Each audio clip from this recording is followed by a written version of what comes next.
ভুয়া মুক্তিযোদ্ধাদের বিরুদ্ধে অ্যাকশনে যাচ্ছে সরকার। রোববার সচিবালয়ে নিজ দপ্তরে সাংবাদিকদের সঙ্গে আলাপকালে এই তথ্য জানিয়েছেন মুক্তিযুদ্ধ বিষয়ক উপদেষ্টা ফারুক ই আজম। তিনি বলেন, মুক্তিযুদ্ধ না করেও যারা মুক্তিযোদ্ধার সনদ নিয়েছেন তাদের বিরুদ্ধে ব্যবস্থা নেওয়া হবে। যদি কেউ মুক্তিযোদ্ধা না হয়েও মুক্তিযুদ্ধের সুবিধা গ্রহণ করেন, এটা শাস্তিযোগ্য অপরাধ। যারা সত্যিকারের মুক্তিযোদ্ধা তারা এ বিষয়টি নিয়ে অপমানিত বোধ করছেন।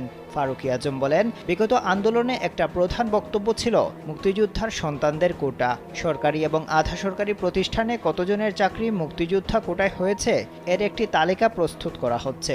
তালিকা প্রস্তুত হওয়ার পর পুরো বিষয়টি জানানো হবে। বিষয়ক উপদেষ্টা আরও বলেন, মুক্তিযুদ্ধ বিষয়ক মন্ত্রণালয় ও মুক্তিযোদ্ধা হওয়ার মাঝখানে একটা প্রাতিষ্ঠানিক বিষয় রয়েছে, সেটা হচ্ছে জাতীয় মুক্তিযোদ্ধা কাউন্সিল বা জামুকা।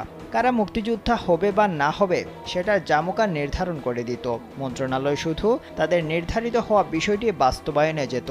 এটারও আইনগত বিষয়গুলো খতিয়ে দেখা হচ্ছে। মুক্তিযোদ্ধা রিভিউ হবে কিনা এমন প্রশ্নের জবাবে ফারুক ই আজম বলেন, অবশ্যই সবকিছু হবে, যেন ন্যায্যভাবে মুক্তিযোদ্ধারা তাদের সম্মানটা ফিরে পান। মুক্তিযুদ্ধ জাতীয় জীবনে এক অনন্য ঘটনা। এটা হাসি মশকরা কিংবা অবহেলার মাধ্যমে নষ্ট করা যাবে না।